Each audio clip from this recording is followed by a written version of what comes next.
Hello guys, আজকে আমরা এসেছি ধুপি পিঠা খেতে।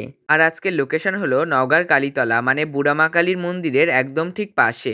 এখানে প্রতিবারই শীতের সময় ধুপি পিঠা বিক্রি হয়, আর এখানকার ধুপি পিঠার টেস্ট আমার কাছে সবসময় বেস্ট লাগে।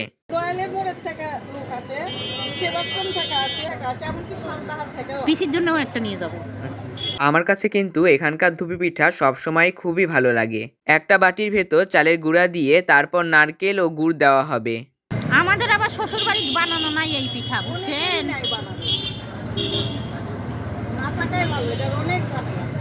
ঝামেলা হলেও বাড়িতে বানানো এই যে বেশি করে বানানো যায়, খাওয়া যায়। এইভাবে করে জলের ভাপে ভাপে ধুপি পিঠা তৈরি হয়, এই জন্য এই পিঠাকে অনেকে ভাপা পিঠাও বলে। আর প্রথম বানানো ধুপি পিঠাটা আমি টেস্ট করে দেখলাম, খেতে কিন্তু একদম অসাধারণ ছিল। আর এরপর পিসির জন্য একটা ধুপি পিঠা নিয়ে চলে গেলাম বাসায়। আজ এই পর্যন্তই ভিডিও, বাই।